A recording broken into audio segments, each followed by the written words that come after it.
Well, I am so lucky. I tell you something. I have a former USMNT defender, Yanis Michalek. I have a former legend that's played for Liverpool and Real Madrid in Steve McManaman, one of the soothest, sweetest voices in commentating in John Champion. And now I welcome my good friend, the man that doesn't stop working, who was at the game, Julien Laurens, as well. Jules, great to see you, my friend. Give me your thoughts, because you were there at the game. You've seen a lot of Chelsea in the past few months, or specifically this season. What do you make of the game?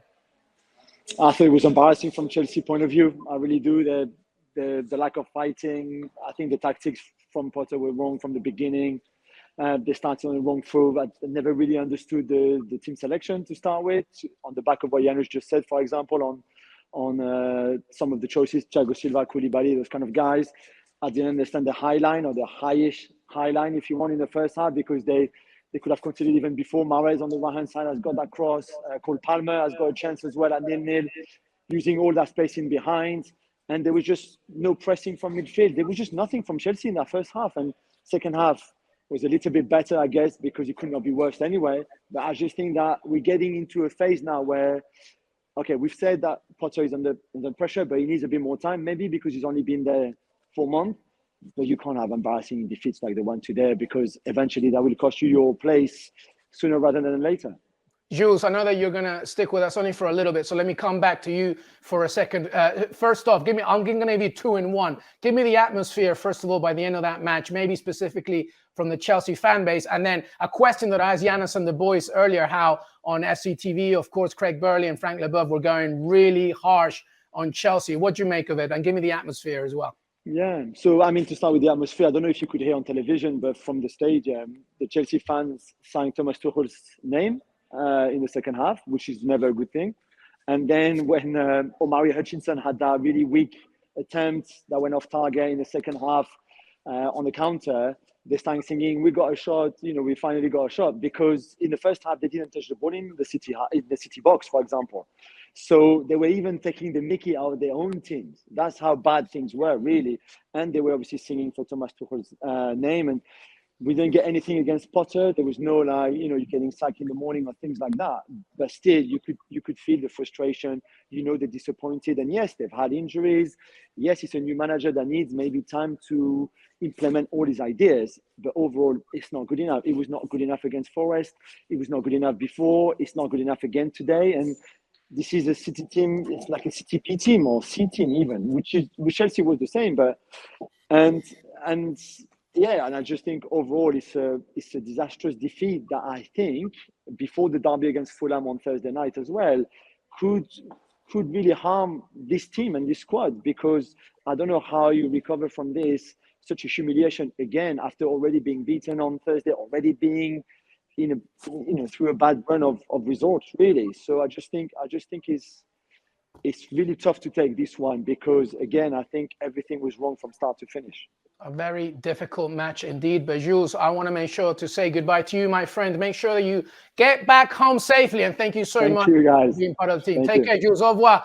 Au revoir. All right. Well, listen, John Champion, let me get back to you here. As Jules was talking, and I was listening, I promise, I'm looking at the schedule here for Chelsea, and somebody may say on paper, okay, Fulham, away at Fulham, you would think, well, that's a doable match. But hey, under Silva, they are doing fantastically so far. After that, it's Crystal Palace and Patrick Vieira. And then Steve McManaman's Liverpool after that. What do you make of these 3 games? And what do you expect Chelsea to do? Is it going to be harder than what we think? Can they get something out of it? What do you expect in these 3 matches? How big is it?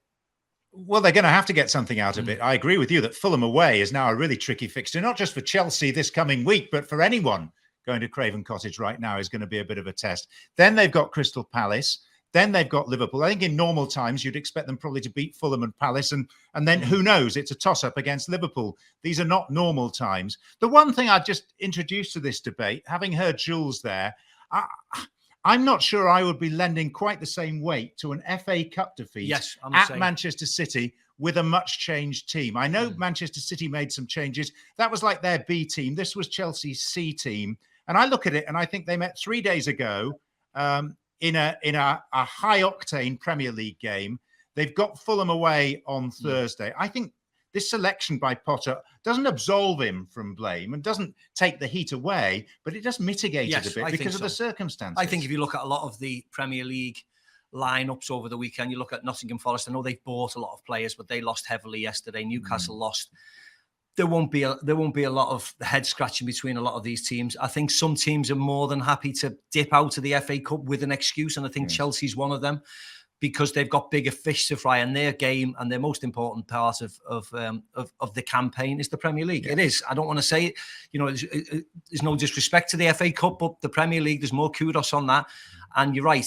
He's got his eyes on Thursday with the injury problems he's had and with losing players in quick succession against Manchester City at Stamford Bridge the other day. His eyes are on Thursday. They are. And you can't ask a 38-year-old like Thiago Silva to play 3 days ago, play in the FA Cup and then play at Fulham. You just can't. So I think there's a bit of method to the team selection today. Definitely, indeed. And as much as we want to ask from the perennial Thiago Silva, you're right. You can't ask that much. Giannis, let's put a bow on this. And Chelsea, those 3 matches that we just talked about, Fulham, Palace, the London matches, and then Liverpool. What do you expect Chelsea to do in those 3 games? Well, again, I mean, it comes back to Graham Potter, right? If he's going to be the man, if he's going to get the time, I think if he's going to be there longer term and see this project through, I think I may have said this again, I expect him to do, because we did talk about Mikel Arteta a little bit. And I think what saved Mikel Arteta was that, like Chelsea, they knew they weren't going to be in the Champions League, although they came very, very close. But I think the run and the improvement on that progress last season, if you remember, because they didn't have a great start, I think, if memory serves me right. And then all of a sudden they pushed for that 4th spot until the last day. I think it was away to Newcastle where they lost or drew. Well, they lost a chance to be in the top 4. And I think that's what I expect from Chelsea, because they are in 10th place. By the looks of it, they're not getting to Champions League in any way this season.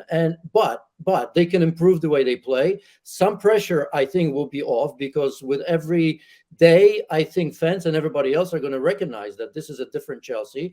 But if they go on a little bit of run, the veterans come back, or some of the key players come back, some of the youngsters stop improving, developing, whatever you want to say, and they have a strong finish to the season, then I can see a similar situation where Potter, at least we can sit here and say, you know what, maybe he's onto something. If he doesn't do that, then they'll find somebody else for sure. One thing is for sure, and I totally agree with Macca, the FA Cup is a bonus, but the Premier League, they really need to get that going. Thank you very much for watching ESPN FC on YouTube. For more highlights, analysis, and exclusive content, be sure to subscribe.